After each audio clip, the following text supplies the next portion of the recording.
Agora que a gente já sabe como foram os primeiros anos da República Brasileira, a gente precisa continuar vendo como que se desenvolveu a política nesse período. No Brasil, república rimava com oligarquias. Como assim? Nada a ver. Mas quando a gente analisa a história do nosso país, a gente percebe que as oligarquias conseguiram se manter durante muito tempo no poder. Nesse sentido, elas desenvolveram duas políticas, uma mais local, chamada de política dos governadores, e uma mais nacional, chamada de política do café com leite. Elas não tinham esse nome, mas ficaram conhecidas na história dessa forma. A política dos governadores nada mais é do que uma relação de apoio e favores mútuos que ocorria entre o presidente e os governadores, principalmente aqueles dos estados mais fortes. Os governadores apoiavam medidas do presidente, e o presidente, por sua vez, dava um jeito de conseguir verbas para esses governadores e empregar seus aliados políticos em cargos públicos. Então era uma relação de que um vai ajudando o outro.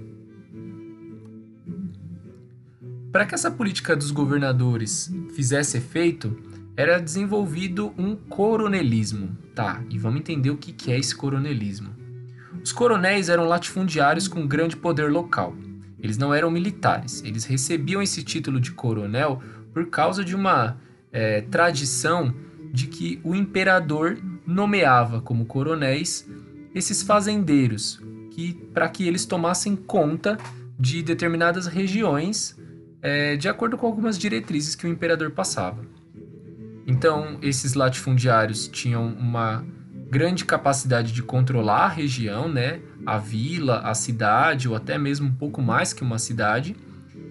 E eles acabavam fazendo favores para as pessoas locais, desde conseguir uma consulta médica, ser padrinho do filho dessas pessoas, até mesmo conseguir uma casa e coisas maiores desse tipo. O que eles pediam em troca era lealdade, ou seja, o que eles pedissem em algum momento essas pessoas tinham que cumprir. Se não cumprissem ou se desobedecessem às ordens desses coronéis, esses coronéis chamavam seus jagunços, que eram seus capangas, que podiam bater, amedrontar, roubar e até matar essas pessoas que estavam desobedecendo. Mas era nas eleições que esse coronelismo mais mostrava sua força. Nas eleições, esses coronéis obrigavam as pessoas locais, as pessoas que estavam subordinadas a ele, a que votassem no candidato que ele apontasse. Então esse era o chamado voto de cabresto.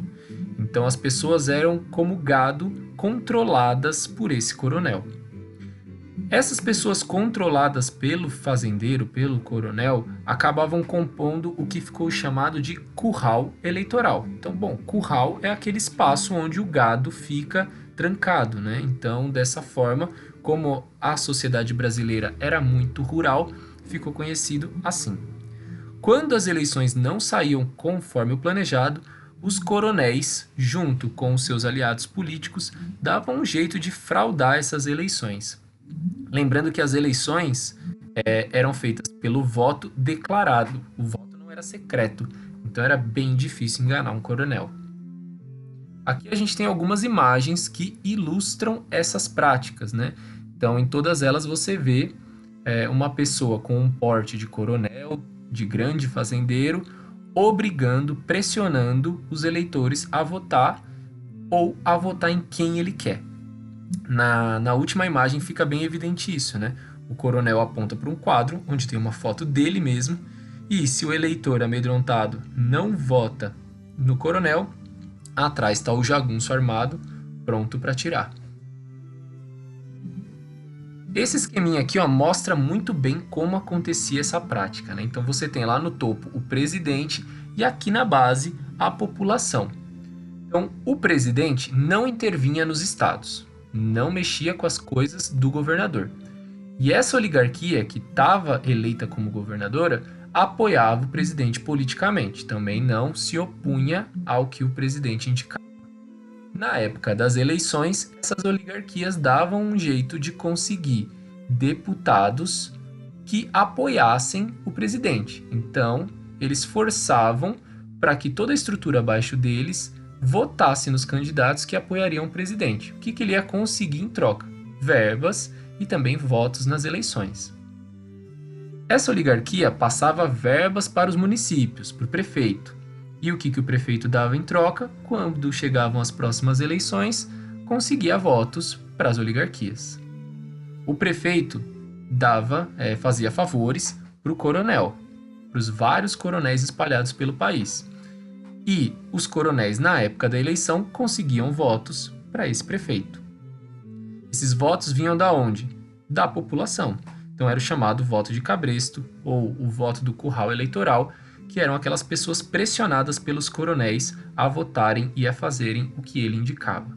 Lembrando que 70% da população brasileira vivia no campo, então essa prática dos coronéis era muito eficiente. E a política do café com leite? Bom, enquanto os coronéis dominavam a cena local, os estados de São Paulo e Minas Gerais dominavam o governo federal. Esses estados haviam enriquecido pela produção e exportação de café. Em Minas também produzia muito leite. Portanto, ficou conhecido dessa forma, sendo São Paulo representado pelo café e Minas Gerais representado pelo leite. O predomínio desses dois estados no governo federal pode ser visto nesses números. De um total de 11 presidentes eleitos entre 1894 e 1930, 6 eram de São Paulo e 3 de Minas Gerais. Tem algumas charges que também ilustram, a política do café com leite. Então ali, um coronel de São Paulo e um coronel de Minas Gerais alternando no alto da balança, alternando no poder.